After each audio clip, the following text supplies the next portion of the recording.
세상 사람들은 그렇게 얘기를 합니다. 서울 가는 길은 여러 가지가 있다. 여러 길이 있다. 그러니까 어떤 길이든지 서울만 가면 된다라는 말이죠. 맞는 말이죠. 그런데 천국도 마찬가지라고 이렇게 이야기를 한단 말이에요. 천국 가는 길도 여러 길이 있다. 천국만 가면 된다라는 거예요. 그러니까 선행을 통해서도 갈 수가 있고요. 자기 수련을 통해서도 갈 수 있다고 얘기합니다. 그리고 지식을 많이 쌓아서 지식을 통해서도 갈 수 있다라고 얘기를 해요. 그리고 많은 종교들이 있잖아요. 많은 종교들 가운데 각자 구원의 길이 있는데 그 각자 구원의 길을 통해서 모든 사람이 다 구원의 길에 이를 수 있다. 그래서 천국에 갈 수 있다. 이렇게 말을 한다라는 거예요. 일리가 있죠. 일리가 있어요. 그러나 틀린 말이에요. 왜 그럴까요? 서울은 갈 수가 있어요. 사람이 갈 수 있는 곳에 있어요. 하지만 천국은 사람이 갈 수 없는 그곳에 있다라는 거예요. 여러분, 에베레스트 산 아무리 높아도 몇 사람은 갈 수가 있어요. 노력하면 갈 수가 있어요. 그런데 우주 저 멀리에 있는 그곳, 여러분, 안드로메다의 인간이 스스로의 힘으로 이 지구를 벗어나서 그곳에 갈 수가 있을까요? 마찬가지예요. 천국도 우리 스스로의 힘으로 갈 수가 없어요. 하나님께서 그곳에서 우리에게 은혜를 베풀어 주실 때만, 그래서 우리를 데려가실 때만 갈 수가 있는 곳이 천국이에요. 그래서 여러분, 천국은 한 번도 가보지 않은 길이에요. 수많은 길이 존재하지 않는다라는 거예요. 마치 오늘 이스라엘 백성들이 요단강을 건너는 것과 같습니다. 한 번도 가보지 않은 길이에요. 스스로의 힘으로는 건널 수가 없어요. 하나님께서 요단강을 갈라주실 때만 그 요단강을 건널 수가 있습니다. 그렇다면 요단강을 건넌다라는 것, 어떻게 건너는지 그 방법을 아는 것은 너무 중요하겠죠. 왜 그렇습니까? 요단을 건너야, 그래야 가나안 땅 천국에 들어갈 수가 있기 때문이에요. 그래서 오늘 어떻게 요단강을 건널 수가 있는지 함께 살펴보는 시간을 가지려고 합니다. 1절부터 4절 말씀 다시 함께 읽겠습니다. 1절부터 4절이에요. 또 여호수아가 아침에 일찍 일어나서 그와 모든 이스라엘 자손들과 더불어 시딤에서 떠나 요단에 이르러 건너가기 전에 거기서 유숙하니라. 사흘 후에 관리들이 진중으로 두루 다니며 백성에게 명령하여 이르되 너희는 레위 사람 제사장들이 너희 하나님 여호와의 언약궤 매는 것을 보거든 너희가 있는 곳을 떠나 그 뒤를 따르라. 그러나 너희와 그 사이 거리가 2000 규빗쯤 되게 하고 그것에 가까이 하지는 말라. 그리하면 너희가 행할 길을 알리니 너희가 이전에 이 길을 지나보지 못하였음이니라 하니라. 이스라엘 자손들이 시딤을 떠나서 요단강가에 진을 쳤습니다. 그리고 관리들이 진중으로 두루 다니면서 백성들에게 명령을 전파하고 있어요. 이제 3일 후에는 마침내 요단강을 건너간다라는 거예요. 그래서 어떻게 요단강을 건너갈 수 있는지를 관리들이 지금 명령을 통해서 설명을 하고 있어요. 레위 사람 제사장들이 먼저 여호와의 언약궤를 메고 앞서 가야 합니다. 그러면 백성들은 그 뒤를 따라가야 하는 거예요. 그런데 언약궤와 백성들 간의 그 거리는 2000 규빗쯤 되게 하라고 말씀하세요. 그 언약궤에 가까이 하지 말라라는 거예요. 2000 규빗은 약 900m 정도 돼요. 그러니까 언약궤와의 그 거리를 900m 정도의 그 거리를 띄우고 그 언약궤를 따라가라는 거예요. 그 이유가 무엇입니까? 뭐라고 말씀하세요? 너희가 이전에는 이 길을 지나가 보지 않았기 때문이라고 말씀하세요. 그래서 언약궤를 따라가야만 너희가 그 행할 길을 알 수 있다라고 말씀하고 계신다라는 거예요. 결국 요단강을 건너가기 위해서는 어떻게 해야 한다는 거죠? 반드시 언약궤를 따라가야 하는 거예요. 언약궤는 말씀으로 이 땅에 오신 예수 그리스도를 의미해요. 그래서 오직 구원의 길은 예수 그리스도밖에는 없습니다. 말씀이신 예수 그리스도를 따라가는 것밖에는 다른 구원의 길이 없다라는 거예요. 그래서 예수님은 내가 곧 길이요 진리요 생명이니 나로 말미암지 않고는 아버지께로 올 자가 없다라고 말씀하셨어요. 이 세상 사람들이 말하는 것처럼 절대로 구원의 많은 길이 존재하지 않는다라는 거예요. 여러분, 인간적인 생각이에요. 여러분, 인간적인 생각. 합리적인 것 같죠? 인간적이기 때문에. 여러분, 아이들이 생각하는 어른, 아이들 수준의 생각이에요. 우리가 모르기 때문에 또 그와 같이 생각을 할 수가 있겠죠. 그래서 하나님께서 이 성경 계시 말씀을 주신 거예요. 우리가 몰라요. 그래서 하나님께서 주신 거예요, 말씀을. 수천 년을 통해서 수많은 사람들을 통해서 이 성경 말씀을 주신 거예요. 여기에 구원의 계시가 이 말씀을 따라와야 그 구원에 이를 수 있다라고 구원의 길을 우리에게 제시해 주시기 위해서 이 성경 말씀을 주신 거예요. 여러분, 이스라엘 백성들이 물도 양식도 없는 광야에서 어떻게 그 40년의 광야 시간을 생존할 수가 있었겠어요? 광야에서 40년을 물도 여러분 양식도 없어요. 어떻게 생존할 수가 있었겠어요? 언약궤를 따라갔기 때문이에요. 마찬가지예요. 가나안 땅에 들어가기 위해서 마지막 요단강을 건너는 것도 마찬가지예요. 오직 언약궤, 말씀의 언약궤를 따라가야 합니다. 하나님의 말씀, 오직 그 말씀이 인도하시는 대로 따라가야 합니다. 이것이 요단강을 건너는 유일한 방법이에요. 여러분 생각해 보세요. 가나안 땅을 차지하는 거 너무 좋잖아요. 그러나 그 가나안 땅을 차지하기 위해서는 먼저 요단강을 건너가야 합니다. 쉽지 않아요. 요단강이 건기에는 약 300m 정도의 폭이었대요. 그리고 깊이는 한 1m 정도. 그러니까 건기 때에는 여러분 그냥 작은 개천과 같은 곳이었어요. 그런데 우기 때에는 그 폭이 1.6km나 늘어났대요. 그리고 깊이도 3m에서 4m 정도에 이르렀다고 합니다. 지금은 우기예요. 우기. 200만 명이나 더 되는 이스라엘 자손들이 3m에서 4m 그 깊이의 요단강을 건너가야 한다라는 거예요. 여러분 이게 가능할까요? 불가능한 일이죠. 그래서 너희가 이전에는 이 길을 지나보지 못하였음이라고 말씀하고 계신 거예요. 어떤 인류도 어떤 누구도 요단을 건너는 그 구원의 길을 걸어본 사람이 없기 때문이에요. 그래서 반드시 말씀을 따라가라고 하십니다. 그 길만이 하나님께서 계시하신 유일한 구원의 길이기 때문이에요. 말씀을 따라간다는 것은 어떤 의미에서 보면 성령을 따라간다라는 말씀과 같아요. 왜냐하면 말씀의 영이 바로 성령이시기 때문이에요. 그런데 많은 사람들이 성령을 따라간다고 하면서 환상이나 꿈이나 음성 그리고 이적과 표적 이처럼 눈에 보이는 것들을 구하고 따라가는 경향이 있다라는 거. 말씀이 아니라 이런 눈에 보이는 현상들을 따라가는 경향이 있다라는 거예요. 그러면 반드시 속게 되어 있어요. 이 세상에는 거짓 영, 악한 영, 귀신의 영들이 역사하고 있기 때문이에요. 왜 수많은 종교들이 여러분 있겠습니까? 영들이 각 민족마다, 각 지역마다 역사하고 있기 때문이에요. 여러분 정말 저 미개 부족조차도 다 여러분 각자의 신을 섬기고 있단 말이에요. 그 안에 역사하고 있는 영들이 있다라는 거예요. 여러분 제가 환상이나 꿈이나 이적, 기적을 부인하는 것이 아니에요. 절대적인 기준을 말씀드리려는 거예요. 절대적인 기준은 말씀밖에 없다라는 거예요. 그와 같은 것들은 신비하긴 하죠. 신기하긴 하죠. 하지만 속이는 영들이에요. 말씀만이 변하지 않는 절대적인 기준이에요. 하나님의 뜻은 성경 말씀에 이미 다 기록이 되어 있어요, 여러분. 그래서 우리가 하나님의 뜻을 알고 순종하길 원한다면 다른 길로, 잘못된 길로 갈 수가 없어요. 결국 우리가 하나님의 뜻에 순종하고 싶지 않은 거예요. 내 것만 취하고 싶은 거예요.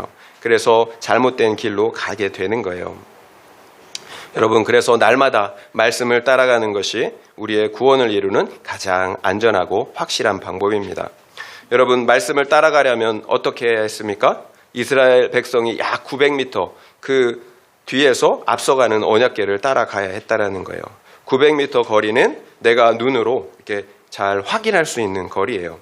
결국 내가 말씀을 보지 않는다면 어떻게 말씀의 인도함을 받겠어요? 내가 말씀을 바라보는 거리 가운데서 그 말씀을 계속 바라봐야 된다라는 거예요. 여러분, 어떤 사람이 안식을 누립니까? 매일같이 말씀을 묵상하면서 그 말씀을 따라간 사람입니까? 아니면 말씀 없이 내 생각을 따라가는 사람입니까? 우리가 쉽게 주변에서 확인할 수 있잖아요. 어떤 사람이 안식을 누리는지. 날마다 말씀을 읽고 묵상하는 사람이에요. 그래서 그 말씀의 인도를 따라 살아가는 사람입니다. 그런 사람의 심령에는 가나안 땅 안식이 있어요. 평강이 있어요. 요단강을 건너갔기 때문이에요. 우리의 안식은 절대로 소유에 있지 않아요. 여러분 세상을 한번 보세요. 여러분을 보세요. 절대로 소유에 있지 않아요. 결국 말씀을 묵상하지 않은 분들은 구원을 향한 방향을 잃어버린 거예요. 그러면 어떤 현상, 증상이 나타날까요? 여러분, 반드시 이 세상을 사랑하게 되어 있어요. 그리고 문제가 생기게 되어 있어요. 관계의 문제 생기게 되어 있어요. 그러면서도 몰라요. 뭐가 잘못됐는지. 말씀의 기준이 없기 때문이에요. 그래서 불안하고 두려운 거예요. 말씀의 기준이 없으면 여러분 잘못된 길로 가게 되어 있어요. 여러분, 언약궤가 어디에 있나요? 바로 제사장들이 메고 있어요. 결국 잘났든지 못났든지 제사장도 사람이에요. 하지만 그럼에도 불구하고 말씀을 맡은 우리가 리더십에게 순종해야 하는 거예요. 여러분, 반드시 그럼에도 불구하고 분별해야 합니다. 성경은 거짓 선지자, 거짓 일꾼들이 있다라고 말씀하고 있기 때문이에요. 사탄이 광명한 천사를 가장하듯이 거짓 일꾼들 역시 의의 일꾼을 가장한다라고 성경은 말씀하고 계신다라는 거예요. 그래서 반드시 여러분 분별해야 합니다. 여러분, 신약 시대를 보면 바울처럼 참된 목자도 있었고요. 돈과 명예를 탐하는 거짓 목자들도 많이 있었어요. 여러분, 분별하실 수 있겠어요? 누가 이 우주보다 귀한 영혼, 나의 생명에 대해서 책임을 져줄 수가 있겠어요? 그래서 내가 말씀을 묵상해야 하는 거예요. 그래야 분별할 수 있는 그 기준을 가질 수가 있기 때문이에요. 여러분, 기복의 말씀, 성공의 말씀이 아니에요. 여러분, 무조건 잘 된다라는 기복과 성공의 말씀이 아니에요. 오히려 십자가의 복음, 구속사의 말씀이에요. 내 죄의 몸이 죽어야 예수의 생명으로 다시 살 수 있다라는 구속사의 말씀이에요. 여러분, 분별하실 수 있겠어요? 그래서 내가 먼저 말씀을 봐야 하는 거예요. 그리고 말씀을 가진 자가 참 목자인지 아닌지를 여러분 분별을 하셔야 하는 겁니다. 여러분, 참 목자라고 생각하시면 그 목자의 말에 순종하셔야 합니다. 하나님께서 질서 가운데 말씀을 가진 지도자를 세워주셨기 때문이에요. 여러분, 질서가 없이 어떻게 그 하나님의 나라에 함께 들어갈 수가 있겠어요? 다 내가 옳다고 하면 여러분 어떻게 그 하나님 나라에 들어갈 수가 있겠어요? 여러분, 이 세상 조직도 마찬가지잖아요. 다 내가 옳다고 하면 그 조직이 세워질 수 없잖아요. 히브리서 3장 17절 말씀입니다. 너희를 인도하는 자들에게 순종하고 복종하라. 그들은 너희 영혼을 위하여 경성하기를 자신들이 청산할 자인 것 같이 하느니라. 그들로 하여금 즐거움으로 이것을 하게 하고 근심으로 하게 하지 말라. 그렇지 않으면 너희에게 유익이 없느니라. 너희를 인도하는 자들에게 순종하고 복종하라고 하십니다. 왜 그럴까요? 그들은 너희 영혼을 위하여 경성하기를 자신들이 청산할 자인 것처럼 한다라고 말씀하세요. 여러분, 무슨 말씀인가요? 참된 지도자는 지체들의 영혼 구원을 위하여 자기가 하나님 앞에서 심판을 받을 사람처럼 경성한다라는 거예요. 경성한다라는 것은 자지 않고 깨어있어 지키고 돌본다는 것입니다. 그러니까 참된 지도자는 성도들의 영혼을 위하여 자기 영혼처럼 깨어 기도하며 돌본다는 거예요. 따라서 지도자들로 즐거움으로 그 일을 하게 하고 근심으로 하지 않게 하라고 하는 거예요. 그렇지 않으면 나에게, 우리 영혼에 아무 유익이 없다라고 말씀하고 계세요.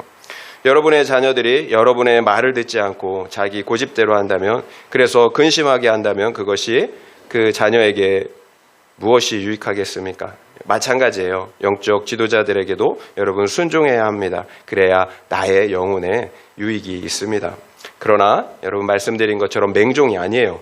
여러분 분별하셔야 합니다. 말씀 안에서, 사랑 안에서 순종하셔야 합니다. 여러분 한번 생각해 보세요. 여러분의 영혼을 위해서 여러분 기도하십니까? 제가 여러분을 위해서 기도하는 것만큼 여러분이 여러분 자신을 위해서 기도하시나요? 그리고 우리가 한 가지, 저를 포함하여 우리 믿는 모든 사람들은 말씀의 언약궤를 메고 가는 제사장이에요. 그래서 우리가 말씀의 언약궤를 나는 지금 메고 가고 있는 제사장인가, 이것을 생각해보고 점검해 보셔야 합니다. 신약의 모든 성도들은 왕 같은 제사장들이기 때문이에요. 우리 가정에서, 그리고 공동체에서, 그리고 직장에서 수많은 사람들이 먼저 믿은 우리의 모습을 지켜보고 있다는 거예요. 나에게 말씀이 없다면 그래서 말씀을 따라가지 않는다면 나와 우리 가족들과 지체들을 잘못된 길, 죽음의 길로 인도하고 있는 것입니다. 여러분, 무서운 일이에요. 여러분, 오늘날 믿는다고 하는 사람들이, 이런 사람들이 너무나 많아요. 말씀을 보지도 않으면서도 교회 다닌다는 그것만으로 자기 생각을 따라 이런 말 저런 말을 한다라는 거예요. 예수님이 말씀하신 것처럼 맹인이 맹인을 인도하는 격인 거죠. 결국 같이 여러분 구덩이에 빠지잖아요. 맹인이 맹인을 인도하면 어떻게 되겠습니까? 내가 말씀을 따라가지 않으면 여러분 맹인이 맹인을 인도하는 격이 되는 거예요. 그러면 함께 사망의 웅덩이에 구덩이에 빠지게 됩니다. 그래서 여러분 말씀을 보셔야 합니다. 여러분 제가 말씀을 보셔야 한다고 수도 없이 말씀을 드렸을 거예요. 하나님의 뜻은 분명해요. 여러분 하나님의 뜻이 분명하면 여러분 내 삶에 여러분 적용하시기 바랍니다. 적용하지 않으면 여러분 유익이 없어요. 여러분 말씀을 보고 묵상하고 따라가는 은혜가 있기를 바랍니다. 적용 질문 드립니다. 나는 가족과 직장 동료 그리고 공동체 지체들을 구원의 길로 인도하는 제사장입니까? 아니면 사망의 길로 인도하는 제사장입니까? 그 이유가 무엇인 것 같습니까? 한번 생각해 보시기 바랍니다. 나는 가족과 직장 동료 그리고 공동체 지체들을 구원의 길로 인도하는 제사장입니까? 아니면 사망의 길로 인도하는 제사장입니까? 그 이유가 무엇인 것 같습니까? 한번 생각해 보시기 바랍니다. 5절 말씀 읽겠습니다. 5절이에요. 여호수아가 또 백성에게 이르되 너희는 자신을 성결하게 하라. 여호와께서 내일 너희 가운데에 기이한 일들을 행하시리라. 여호수아가 백성에게 너희는 자신을 성결하게 하라고 명령하고 있어요. 여호와께서 내일 너희 가운데 기이한 일들을 행하신다는 겁니다. 요단강을 건너게 하신다는 거죠. 이처럼 요단강을 건너기 위해서는 자신을 성결하게 준비해야 합니다. 언약궤를 따라간다라는 것은 말씀을 따라간다는 거죠. 그래서 하나님을 따라가는 거예요. 그런데 여호와 하나님은 거룩하시잖아요.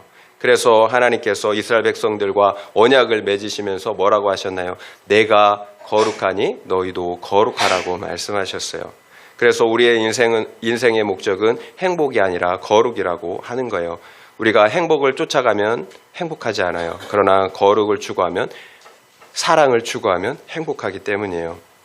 우리가 거룩할 때만 하나님과 동행할 수가 있고요. 또한 그래서 요단강을 건널 수가 있기 때문이에요. 거룩한 하나님이 오셔서 우리를 거룩하게 하십니다. 그래서 우리를 천국으로 데려가는 거예요. 이것이 여러분 은혜이고 은혜로 말미암는 구원이에요. 우리가 거룩하지 않아요. 죄악된 더러워진 세상 가운데, 이 세상을 보면 알잖아요. 나만 봐도 알잖아요. 가운데 살아가고 있어요. 근데 그 거룩하신 하나님께서 우리에게 찾아오셨어요. 우리 스스로 하나님께 찾아갈 수가 없기 때문에 그 하나님께서 찾아오셔서 우리를, 자신이 더러워지면서 우리를 거룩하게 해주신 거예요. 그래서 다시 천국으로 우리를 데려가는 거예요. 이것이 여러분 구원의 길이에요. 그러면 우리가 언제 거룩해집니까? 내 죄를 보고 회개할 때예요. 이사야가 하나님의 선지자로 부르심을 받을 때 어떤 일이 있었나요? 이사야가 하나님의 거룩한 형상을 보자마자 바로 엎드렸어요. 그리고 뭐라고 했습니까? 화로다 나여 망하게 되었도다.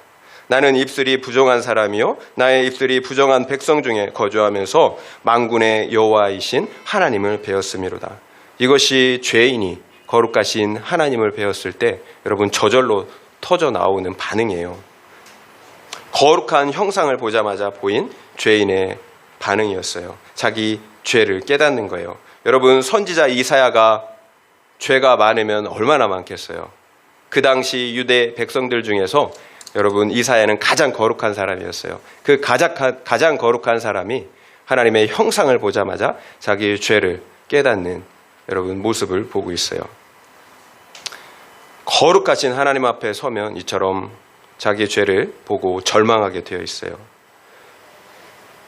결국 우리가 왜 거룩하게 준비되지 못할까요? 거룩하신 하나님을 여러분 우리가 만나지 못했기 때문이에요. 거룩하신 하나님을 대면할 때만 나의 죄, 나의 비천함이 드러나기 때문이에요. 하나님을 만난다라는 것은 다른 것이 아니에요. 거룩하신 하나님의 말씀 앞에 서는 것입니다. 그래서 거룩하신 하나님의 말씀이 내 영혼을 비추는 거예요. 말씀이 내 영혼을 비출 때 성령께서 역사하십니다. 내 죄를 드러나게 하시는 거예요. 그래서 생각나게 하시는 거예요. 그래서 이사야처럼 고백하지 않을 수가 없는 거예요. 화로다 나여 망하게 되었도다. 여러분, 이것이 우리가 말씀 앞에 섰을 때 여러분 일어나는 일이에요. 내 죄가 보입니다. 신약의 바울 역시 마찬가지였어요. 오라 나는 곤고한 자로다. 이 사망의 몸에서 누가 나를 건져내랴. 심지어 바울은 자기 자신을 죄인 중에 괴수라고 고백하고 있어요. 거룩하신 하나님의 말씀 앞에 서 있었기 때문이에요. 특별히 그 말씀은 십자가의 복음이에요. 내 죄가 얼마나 더럽고 끔찍한지 하나님께서 십자가에서 내 죄 때문에 잔인하게 죽으셔야 했다라는 거예요. 그런데도 우리는 죄가 없다고 합니다. 의롭다고 한다라는 거예요. 여러분, 우리가 바울보다 이사야보다 더 의로울 수 있나요? 그럼에도 우리는 의롭다고 한다라는 거예요. 여러분, 내가 구원받는 것이 당연할까요? 내 죄에 대한 회개함이 없다면 죄사함도 구원함도 없어요. 내 죄 때문에 하나님이 죽으셨어요.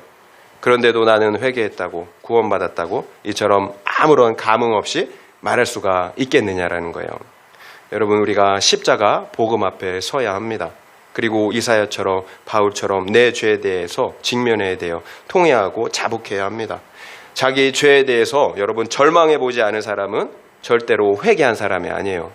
내 죄에 대해서 절망해 보지 않은 사람은 절대로 회개한 사람이 아니에요. 그런 사람은 절대로 십자가의 예수를 믿고 의지할 수가 없어요.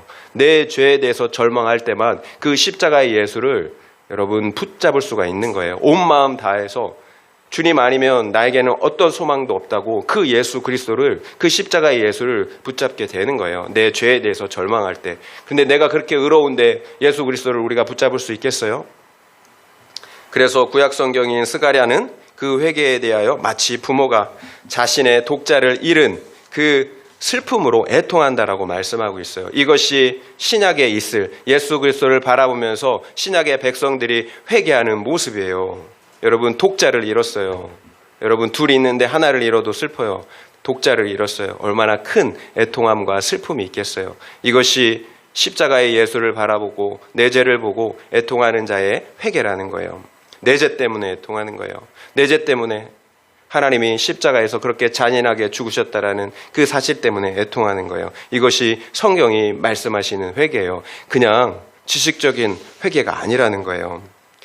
예수의 피로 이런 회개가 내 죄를 씻어내는 거예요. 그래서 성결하게 준비가 되는 것입니다. 그런 사람이 요단강을 건널 수가 있다라는 거예요.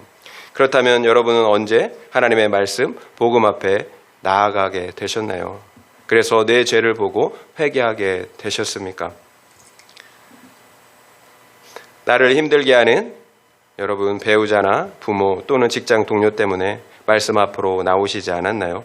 그렇다면 지금 내 옆에서 나를 힘들게 하는 그 사람이 요단강을 건널 수 있도록 나의 거룩과 구원을 위해서 수고한 것입니다. 하나님이 하신 거예요. 그 배우자가, 그 상대방이 한 것이 아니라 하나님께서 그렇게 하신 거예요. 만약 내 죄가 인정이 된다면 이 사실이 인정이 돼요. 그런데 내 죄가 보이지 않으면 여러분 원망밖에 없어요. 불평밖에 없어요. 나를 힘들게 하는 그 사람을 미워하지 마세요. 오히려 불쌍히 여겨야 합니다. 여러분, 우리 안에 안식과 생명이 없으면 다 우리가 그렇게 죄인으로 서로 나만 바라보라고 그렇게 이기적으로 살아갈 수밖에 없어요. 그래서 부부싸움이 없는 가정이 없잖아요. 이 세상에 싸움이 없는 공동체가 없어요. 다 강팍해요. 다 이기적이에요. 그 안에 안식이 없기 때문이에요. 그래서 우리가 서로 불쌍히 여길 줄 알아야 합니다. 문제는 그처럼 판단하고 정죄하는 나 역시도 마찬가지라는 거예요. 내 안에 속죄로 인한 안식과 평강이 없어요. 그래서 우리가 상대방을 죽이려고 하는 거예요. 중요한 것은 너도 나도 모두 죄인이라는 사실을 깨닫는 거예요. 먼저 깨닫는 사람이 회개하고 먼저 깨닫는 사람이 여러분 받아들이는 거예요. 내 죄를 깨닫는 사람만이, 그래서 나에게는 어떤 소망도 없다라는 사실을 깨닫는 사람만이 십자가 앞에 달려가 속죄의 은혜를 받아 안식을 누릴 수가 있기 때문이에요. 제가 2020년 12월에 수원에서 부교육자 사역을 마치고 대전에서 개척했잖아요. 이미 수많은 교회들이 존재하고 있어요. 그렇다면 더 이상 무슨 교회가 필요하겠어요? 인간적인 제 생각으로는 굳이 그럴 필요가 없었어요. 그런데 신학교 수업 중에 교회 개척이 최고의 전도라는 말씀이 제게 들렸어요. 그리고 이해가 되었습니다. 교회를 개척하면 최소한 제가 아는 사람들에게만큼은 복음을 전해서 구원할 수 있겠다라는 생각이 확신이 들었다라는 거예요. 그렇다면 교회를 개척하는 것이 저에게 쉬운 일이었을까요? 솔직하게 여러분 기대 반, 두려움 반이었어요. 제가 믿음이 좋아서 기대한 것이 아니에요. 몰라서 그런 거죠. 처음 개척을 하고 저랑 아내랑 그리고 처음 교회를 빌려준 전도사님 부부랑 이렇게 넷이서 1년 가까이 예배를 드렸습니다. 솔직히 때로는 두려운 마음이 들었어요. 평생 이렇게 사역이 끝날 수도 있겠다라는 생각이 드니까 두렵더라고요. 그러니까 제가 더 말씀을 보고 기도하게 되었습니다. 왜냐하면 그렇게 하지 않으면 금세 두려움이 제 마음을 차지했기 때문이에요. 한 번도 가보지 않은 길, 그래서 하나님만 의지해야 하는 길이었기 때문입니다. 결국 제가 믿음이 좋아서라기보다는 하나님께서 그런 환경을 주신 거예요. 말씀을 보지 않을 수 없는 환경을 주신 거예요. 하나님만 그래서 의지하게 하신 것입니다. 그래서 제가 어쩔 수 없는 환경 가운데 말씀만 따라갔어요. 그러자 제 안에 숨겨진 죄를 볼 수가 있었습니다. 하나님의 영광을 위해서 한다고 시작한 사역이 나의 야망을 위한 것이었어요. 그래서 교만했고 또 그래서 절망하기도 했던 것입니다. 여러분, 이것이 말씀을 따라갈 때 주어지는 유익이에요. 내 죄를 보는 회개를 통해 더 거룩해진다라는 거예요. 그래서 결국은 요단강을 건너는 안식을 누리게 하십니다. 하나님과 깊은 교제를 누리게 해 주셨다라는 거예요. 하나님께서 지금의 우리의 성도님들을 이렇게 보내주셨는데요. 제가 교만하지 않도록 딱 그만큼만, 또 제가 감당할 수 있는 만큼 그만큼만 허락해 주셨어요.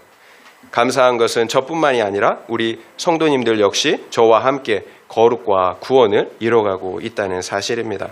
그래서 함께 요단강을 건너는 은혜, 안식을 누리는 은혜를 누리게 하셨어요. 이것이 제가 그리고 우리 성도님들이 함께 말씀을 따라간 결과였어요. 물론 기복의 말씀, 잘 된다는 말씀이 아니에요. 구속사의 말씀이었어요. 이렇게 말씀을 따라가면 함께 요단강을 건너 안식을 누리게 됩니다. 함께 말씀을 통해 내 죄를 보며 거룩과 구원을 이루어가기 때문이에요. 더 큰 은혜, 안식을 누리게 하십니다. 그래서 말씀을 따라간다라는 것, 그리고 거룩하게 준비된다라는 것은 불가분의 관계예요. 말씀을 따라가지 않으면 내 죄를 볼 수가 없어요. 그래서 거룩하게 준비될 수가 없기 때문입니다. 결국 말씀을 따라가지 않고 또 그래서 나의 거룩과 구원을 이루어가지 않는다면 결코 요단강을 건널 수가 없습니다. 그래서 여러분, 그렇게 여러분에게 잔소리하듯이 강조를 드리는 것입니다. 여러분, 말씀을 따라가셔야 거룩하게 준비가 될 수가 있습니다. 적용 질문 드릴게요. 나는 나의 죄에 대하여 절망하십니까? 그래서 예수 그리스도만이 나의 유일한 소망, 의로움이라는 사실이 인정이 되십니까? 아니면 내가 죄인인 것은 맞지만 절망하는 수준은 아닙니까? 그래서 나도 의롭다고 소망이 있다고 생각이 되십니까? 한번 생각해 보시기 바랍니다. 나는 나의 죄에 대하여 절망하십니까? 그래서 예수 그리스도만이 나의 유일한 소망, 의로움이라는 사실이 인정이 되십니까? 아니면 내가 죄인인 것은 맞지만 절망하는 수준은 아닙니까? 그래서 나도 의롭다고 소망이 있다고 생각이 되십니까? 한번 생각해 보시기 바랍니다. 지금까지 살펴본 바에 의하면 우리가 요단강을 건너기 위해서는 어떻게 해야 하나요? 첫 번째로는 말씀을 따라가야 합니다. 두 번째는 거룩하게 준비되어야 합니다. 그리고 세 번째로 순종해야 합니다. 6절 말씀 한번 읽어볼까요? 6절이에요. 여호수아가 또 제사장들에게 말하여 이르되 언약궤를 메고 백성에 앞서 건너라 하매 곧 언약궤를 메고 백성에 앞서 나아가니라. 여호수아가 명령하자마자 제사장들이 즉시 순종합니다. 언약궤를 메고 나아가요. 그 결과가 14절부터 17절에 나옵니다. 14절부터 17절 말씀 읽겠습니다. 백성이 요단을 건너려고 자기들의 장막을 떠날 때에 제사장들은 언약궤를 메고 백성 앞에서 나아가니라. 요단이 곡식 거두는 시기에는 항상 언덕에 넘치더라. 궤를 맨 자들이 요단에 이르며 궤를 맨 제사장들의 발이 물가에 잠기자 곧 위에서부터 흘러내리던 물이 그쳐서 사르단에 가까운 매우 멀리 있는 아담성읍 변두리에 일어나 한 곳에 쌓이고 아라바의 바다 여매로 향하여 흘러가는 물은 온전히 끊어지매 백성이 여리고 앞으로 바로 건널세. 여호와의 언약궤를 맨 제사장들은 요단 가운데 마른 땅에 굳게 섰고 그 모든 백성이 요단을 건너기를 마칠 때까지 모든 이스라엘은 그 마른 땅으로 건너갔더라. 아멘. 언약궤를 맨 제사장들이 순종하여서 요단강 물에 발을 내디뎠어요. 그러니까 발이 물에 잠기자 곧바로 위에서부터 흘러내려오던 물이 그쳤습니다. 저 멀리 상류 위에 물이 한 곳에 쌓여 요단강 그 강이 마른 땅이 되었다라는 거예요. 그러자 언약궤를 맨 제사장들이 요단강 가운데에 서 있습니다. 그 사이에 다른 백성들이 다 마른 땅을 건너갔습니다. 여러분 생각해 보세요. 요단강 물이 언덕에 넘치는 시기였대요. 홍수 때라는 거예요. 우리 도시를 흐르는 갑천과 유동천 평상시에는 쉽게 건너가잖아요. 그러나 여러분 홍수 때를 한번 생각해 보세요. 시커먼 막 황토물이 막 엄청나게 흘러내려올 때 여러분 엄두가 안 나죠. 그 강물에 쉽게 발을 내디딜 수가 있을까요? 여러분 순식간에 휩쓸려 갑니다. 이런 순종을, 발을 내딛는 순종을 하기가 쉬울까요? 그러나 제사장들은 말씀에 순종했어요. 그러자 즉시로 물이 멈춰 섰습니다. 그리고 모든 백성들은 그 마른 땅을 건너갔어요. 우리가 순종하지 못하는 이유가 무엇입니까? 내 생각으로는 합리적이지 않기 때문이죠. 내 생각으로는 불가능하기 때문이에요. 내 생각으로는 더 좋은 생각이 있기 때문입니다. 이것이 우리가 순종하지 못하는 이유예요. 내 생각이랑 맞지 않기 때문이에요. 결국 이것이 우리가 하나님의 일하심과 역사를 우리가 경험하지 못하는 이유예요. 우리가 내 생각을 따라 살아가지 하나님의 말씀에 순종하지 않기 때문이에요. 하나님은 일하시고 싶으세요. 그런데 우리가 순종하지 않으면 일하실 수가 없어요. 지난주에도 보았지만 우리의 믿음은 반드시 순종으로 나타나게 되어 있습니다. 믿는 대로 살고 믿는 대로 행동하게 되어 있어요. 믿는다고 하면서 그렇게 살지 않는다면 믿는 것이 아니란 말이에요. 여러분 이것은 우리 자녀들이 그렇게 하면 어떻게 하나요? 정말 따끔하게 혼을 내죠. 여러분 이것은 말장난이에요. 기만이라는 거예요. 우리가 요단강을 건너는 것도 마찬가지예요. 믿어야 합니다. 그런데 어떤 믿음이에요? 순종하는 믿음이에요. 믿기만 하면 돼요. 순종하는 믿음이에요. 믿기 때문에 요단강 물에 발을 내디딜 수가 있는 거예요. 믿기 때문에. 여러분 내가 요단강을 건넙니까? 아니면 하나님이 요단강을 가르시고 건너게 해주십니까? 하나님이 하시는 거잖아요. 하나님이 해주시지 않으면 어떤 누구도 요단강을 건널 수가 없어요. 그런데 우리에게 무엇을 요구하십니까? 믿음을 요구하세요. 이것이 바로 요단강을 건넌다라는 의미예요. 은혜로 말미암는 구원, 거듭남으로 말미암는 구원이에요. 우리의 옛사람, 죄의 사람은 죽고 새 사람으로, 거듭난 사람으로 다시 사는 거예요. 이것을 사람이 할 수가 있나요? 하나님이 해주시는 거예요. 오직 하나님만 하실 수가 있어요. 죽어있던 옛사람, 속사람이 다시 살아나는 거듭남의 생명은 하나님만 일으켜 주실 수가 있는 거예요. 우리 안에서 일어나는 신비한 현상, 우리의 육체가 태어나듯 우리의 영혼의 생명이 다시 태어나는 현상, 이것이 요단강을 건넌다라는 거예요. 옛사람은 죽고 새 사람으로 다시 태어나는 거예요. 물과 성령으로 거듭나는 것입니다. 이것은 인간이 할 수가 없는 거예요. 하나님만 하실 수가 있는 거예요. 그러니까 이해할 수가 없죠. 예수님이 뭐라고 말씀하셨나요? 어떻게 해야 하나님 나라에 들어갈 수가 있다고 하셨나요? 물과 성령으로 나지 아니하면, 물과 성령으로 나지 아니하면 하나님의 나라에 들어갈 수가 없다고 하셨어요. 하나님께서 반드시 우리 속사람을 거듭나게 해주셔야 되는 거예요. 여러분 죄송하지만 그래서 아무리 교회를 오래 다녔어도 거듭나지 않았다면 생명이 없어요. 종교인이에요. 직분을 가졌어도 또 봉사를 많이 해도 헌금을 많이 한다고 해도 구원받지 못한 것입니다. 반드시 거듭나야 하는 거예요. 물과 성령으로 거듭나야 합니다. 여러분, 거듭난 신자가 되어야 되는 거예요. 그렇다면 언제 하나님께서 우리를 물과 성령으로 거듭나게 하십니까? 요단강 물속으로 우리의 믿음의 발걸음을 내디딜 때예요. 말씀드린 것처럼 요단강을 건넌다라는 것은 절대로 쉬운 일이 아니에요.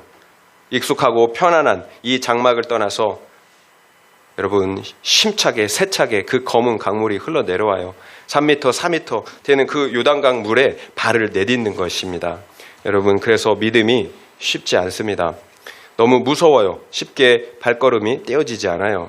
그러나 그 믿음의 발걸음을 그럴 때 하나님께서 일하실 수가 있어요. 요단강 물을 가를 수가 있다라는 거예요. 죽어있는 우리의 속사람을 다시 살릴 수가 있다라는 거예요. 우리 안에 가나안 땅을 여러분 우리에게 허락해 주신다라는 거예요. 여러분, 이 한 가지 사실을 잊으면 안 됩니다. 하나님께서 다 하시는 거예요. 다 하시는 거예요. 그러나 우리에게 믿음이 없다면 하나님은 아무것도 하실 수가 없어요. 하나님께서 능력이 없으시다는 것이 아닙니다. 이것이 하나님께서 정해놓으신 구원의 방식이에요. 여러분, 제가 참 많은 은혜를 받았고 누렸어요. 제가 십자가의 속죄를 믿어 그 용서와 사랑을 받게 되니까 여러분, 미운 사람이 없어지더라고요. 기쁨이 넘쳤어요. 그래서 저는 모든 사람을 다 용서한 줄 알았어요. 그런데 제가 저희 아버지와 대화를 할 때 보니까 좋은 말이 안 나와요. 아버지가 무슨 말이나 행동을 할 때 제가 틱틱대면서 나무라듯이 말을 하고 있는 거예요.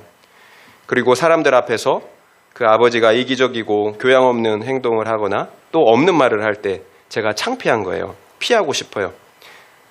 아버지의 아들이라는 것이 창피하더라고요. 그러나 저는 이게 당연한 줄 알았어요. 그런데 한날은 제가 이것을 좀 진지하게 고민했던 적이 있어요. 내가 아버지한테 왜 그렇게 할까? 왜 좋은 말을 하지 못할까? 이렇게 생각하고 있는데 하나님께서 제게 아버지를 온전히 용서하지 않았다라고 말씀하시더라고요. 결국 제가 아버지께 화가 나고 그래서 고운 말이 나오지 않았던 이유는 아버지를 용서하지 않았기 때문이에요. 그래서 미워하고 있었던 것입니다. 아버지가 특별히 저에게 엄청나게 잘못한 것이 있는 것이 아니에요. 그냥 저 혼자 아버지를 미워하고 있었던 것입니다. 아버지가 어머니에게 하셨던 좋지 않은 그 행동들 때문에, 그리고 제가 원하고 바라지 않았던 그 아버지의 행동들과 모습들로 인해서 제가 아버지를 미워하고 있었던 거예요. 그러면 이제 이유를 알았으니까 문제가 해결되었을까요? 아버지에 대한 미움을 멈추고 아버지를 그 다음부터 사랑할 수가 있었을까요? 여러분, 안 돼요. 요단강과 같아요. 나 스스로는 건널 수가 없어요. 그래서 제가 한 일은 믿음의 발을 내딛는 거였어요. 기도하는 것이었습니다. 제가 아버지를 용서하게 해달라고 하나님께 기도했어요. 여러분, 내가 미워하는 사람을 용서하게 해달라고, 그래서 사랑하게 해달라고 여러분 기도하는 게 쉬울까요? 쉽지 않아요. 그러고 싶지 않거든요. 우리의 본성은 여러분, 내가 물질 손해를 보더라도 그 사람을 위해서 기도하고 싶지 않아요. 용서하고 싶지 않아요. 내가 그 사람을 용서하지 않을 이유, 미워해야 할 타당한 이유들이 있기 때문이에요. 분명 그 사람이 미워할 만한 이유를 제공했기 때문이에요. 그래서 용서할 수가 없는 것입니다.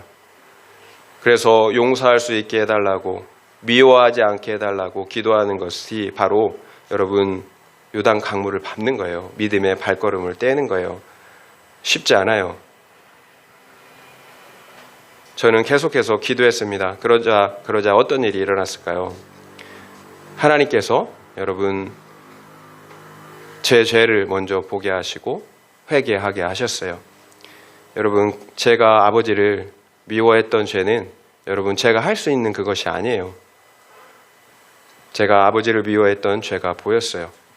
그러자 그때부터 아버지가 달리 보이더라고요. 불쌍하게 보이는 거예요. 예전에는 부끄러웠는데 불쌍하게 보이는 거예요. 솔직히 그전에는 아버지를 사랑해야 하니까 의무감으로 노력했던 거지 여러분 사랑할 수가 없었어요. 그래서 짜증이 나고 좋은 말을 할 수가 없었던 것입니다. 그런데 믿음의 발걸음을 떼자 하나님께서 제 마음을 바꿔놓으신 거예요. 내가 건널 수 없었던 그 미움의 요단강을 건너게 하셨습니다. 그러자 제가 진심으로 아버지의 영혼을 위해서 기도할 수가 있게 되었습니다. 그리고 간절하게 아버지에게 복음을 전할 수가 있게 되었어요. 마침내 하나님은 아버지가 예수님을 영접하고 천국에 가시는 은혜를 베풀어 주셨습니다. 이처럼 내가 믿음의 발걸음을 떼면 하나님은 내가 할 수 없는 그것 요단강을 건너게 해주세요. 결국 저에게는 아버지를 용서하고 사랑하는 것이 건널 수 없는 요단강이었습니다. 그러나 제가 기도하는 순종을 통해 요단강에 발을 내딛자 그 요단강이 갈라지게 하셨습니다. 그렇다면 여러분이 건너야 할 요단강은 무엇입니까? 여러분, 건너야 함에도 건널 수 없어서 주저하고 있는 그 요단강은 무엇입니까? 그것이 음란과 미움과 탐심, 그리고 술과 도박, 인터넷과 같은 갖가지 중독의 자리일 수가 있어요. 여러분, 많은 것이 있을 수 있겠죠. 내가 끊어낼 수가 없어요. 이제 그래서 순종의 발걸음을 내디뎌야 하는 거예요. 그러면 하나님께서 갈라지게 하십니다. 내가 갈 수 없는 그 길을 가게 하세요. 여러분, 믿음의 발걸음을 여러분 내디뎌야 합니다. 그것이 기도의 자리일 수가 있고요. 또 말씀을 묵상하는 자리일 수도 있습니다. 이 세상의 편안한 자리에서 여러분 일어나야 합니다. 그 자리가 좋다고 계속해서 앉아 계시면 요단강을 건널 수가 없어요. 그러면 여러분 이 세상에 정들어 지금 당장은 좋겠죠. 여러분 그러면 죽는 거잖아요.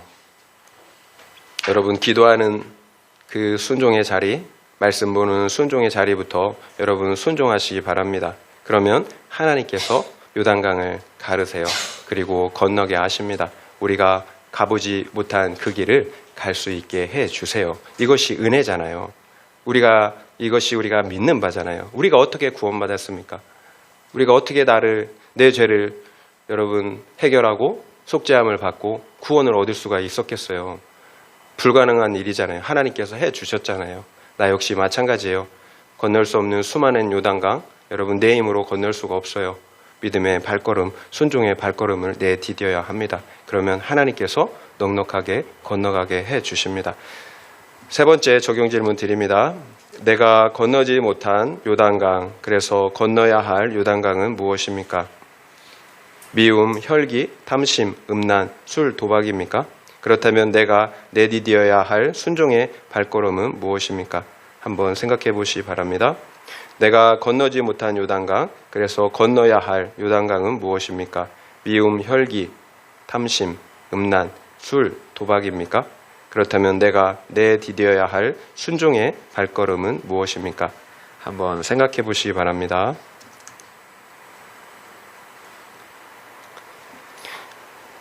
말씀을 마무리하겠습니다. 이제 이스라엘 백성들은 한 번도 가보지 않은 길, 요단강을 건너가야 합니다. 그래야 가나안 땅에 들어가서 안식을 취할 수가 있어요. 그렇다면 어떻게 요단강을 건널 수가 있었습니까? 첫 번째는 말씀을 따라가는 것이었습니다. 그리고 두 번째는 거룩하게 준비되는 것이었습니다.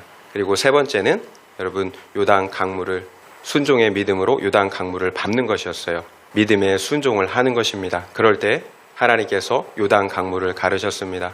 그래서 이스라엘 백성들로 하여금 요단강을 건너 가나안 땅을 차지함으로 안식을 누리게 하셨습니다. 여러분, 우리에게 이런 은혜가 있기를 바라요. 우리가 말씀을 따라가기를 바랍니다. 말씀을 따라가는 믿음, 거룩을 이뤄가는 믿음, 순종의 믿음을 가지고 여러분 요단강을 건너가는, 그래서 영원한 안식, 천국에 들어가는 그런 기쁨을 다 누리시는 우리 모두가 되시기를 예수님의 이름으로 축원드립니다.